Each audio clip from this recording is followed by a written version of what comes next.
ఈ ఇమేజ్ చూడగానే ఎవరికైతే తన చిన్ననాటి జ్ఞాపకాలు గుర్తొచ్చాయో కామెంట్ చేయండి. ఈ కథలోకి వెళ్తే శ్రీలత క్షమంగా వెళ్ళిరా తల్లి, అందరినీ అడిగానని చెప్పు. రేపు ఉగాదికి అందరూ ఒకసారి వచ్చి వెళ్ళండి.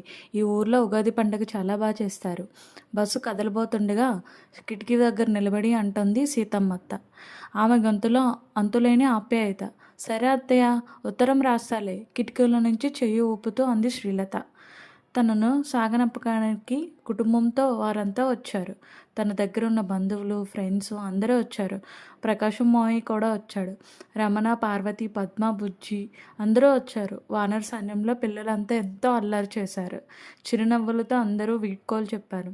చెయ్యి ఊపుతున్న తన స్నేహం పరమయ్యేంత వరకు అలా చెయ్యిలు ఊపుతూనే ఉన్నారు. బస్సు ఊరు పొలిమేర దాటింది. ఆహ్లాదకరమైన గ్రామాన్ని వాతావరణాన్ని విడిచి వెళ్తుంటే శ్రీలతకి ఏదో తెలియని బాధ, ఏదో కోల్పోతున్నా అని అనిపిస్తుంది. బస్సులో తన కాళ్ళ పక్కన సీతమ్మత్త సర్దిపెట్టిన సంచులన్నీ ఉన్నాయి. ఒక సంచి నిండా వాళ్ళ చేతిలో కూరగాయలు, మరో సంచి నిండా పండు మిరపకాయలు. సీతమ్మత్త గారి మిరపతోట చెట్లకు వేలాడుతూ పండు మిరపకాయలు ఎంత అందంగా కనిపించాయని.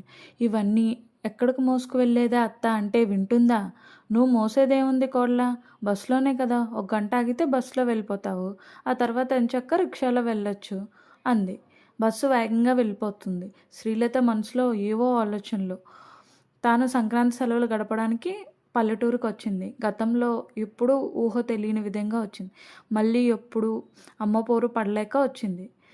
సెలవులే కదా, సీతమ్మత దగ్గరికి ఒకసారి వెళ్ళిరా అంటూ అమ్మ తన చెవులు ఇల్లు కట్టుకొని మరీ చెప్పింది. తనకు వెళ్ళడం అంతగా ఇష్టం లేదు. అంటే సీతమ్మత్తది వాళ్ళది చాలా చిన్న పల్లెటూరు. పైగా పట్నం పిల్లలకి తనకు కొంచెం టెక్కు ఉంటుందేమో, ఆ టెక్కు కాస్త ఇప్పుడు ఎగిరిపోయింది. ఏ మాటకి ఆ మాటే చెప్పుకోవాలి. తను ఎంతగా ఆకర్షించిందంటే ఆ పల్లెటూరు, రెనగోన ధ్వనులు లేని ప్రశాంత వాతావరణం, చక్కగా అలికిన ముగ్గులు పెట్టిన ఇల్లు, మనుషులో చక్కని కల్పితతనం, ప్రకృతి మాటకు పచ్చని చీర కట్టినట్టు ఊరు చుట్టూ కన్నుల పండుగ చేసేలా ఉంది ఆ పల్లెటూరు. చేలు చెంగు చెంగున గదులుతుంటే, కాలి కట్టిన ఎద్దు మెడలో గంటలు ధ్వనధన మోగుతుంటే, కల్లాకపటం లేని మనుషులు, ఆప్యాయత నిండిన పలకరింపులు. ఆ రోజు బస్సు దిగి చేతిలో చిన్న సూట్ కేసులో తను నడిచి వస్తుంది.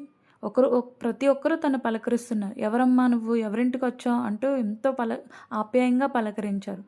వెంకటేష్ బాబాయ్ వెళ్ళినంత దూరంలో తనని గుర్తుపట్టి తన చేతిలో సూట్ కేసుని తీసుకెళ్ళి, సీతమ్మ తిల్లు గుర్తుందా అమ్మాయి, నేను దిగబెడతాను పదా అంటూ వెంట వచ్చాడు. అక్క, బావ, పెద్దయ్య అందరూ ఊర్లో ఎంత చక్కగా వరుసలు కలుపుకుంటున్నారో.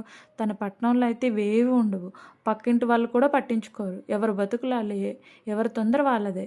తను సరిగ్గా 10 రోజులు గడిపింది. ఆ పల్లెటూరులో 10 రోజులు 10 నిమిషాల్లో గడిచిపోయాయి. గుడి ముందు, ఆరుబయట వెన్నెల్లో అందరితో ఆడుకుంటుంటే తనకెంత సరదాగా అనిపించిందో.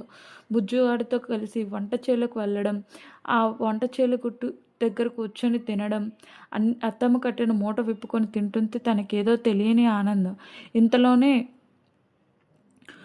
పొలాల్లో తడిపిన నీటి కాలువలు, ప్రాణవాయువుని నింపుకొని హాయిగా వీచే పైరుగాలి. పట్నంలో ఇవన్నీ ఎక్కడవి? కార్లు, మోటార్లు, సినిమాలు, హోటళ్ళు, హడావిడి తప్ప ఇంకేం ఉండదు పట్నంలో. సూర్యాస్తమము ఉండదు, సూర్యోదయము ఉండదు. రాత్రి సమయంలో ఆకాశంలో నక్షత్రాలు చూసిందా లేదే లేదు. పొలంలో తామర పువ్వులు చూసిందా లేదు. తన ఊరు వచ్చేసరికి శ్రీలతకు అవే ఆలోచనలు. శ్రీలత బస్సు ఆగి కండక్టర్ గుర్తు చేసేదాకా తన ఊరు వచ్చిందని కూడా తెలీదు. సంతోషంతో ఇంటికి చేరింది శ్రీలత. సెలవుల్లో తిరిగి వస్తావనుకుంటే సెలవులు అయిపోదాకా ఉన్నావేంటి తల్లి అంది. రాబుద్ధి కాలేదమ్మా అంటూ సెలవులో వచ్చినప్పుడల్లా ఇంక నేను పల్లెటూరుకే వెళ్తాను అని చెప్పి శ్రీలత తన అమ్మని గట్టిగా వాటేసుకుంది. ఇది ఇవాల్టి కథ.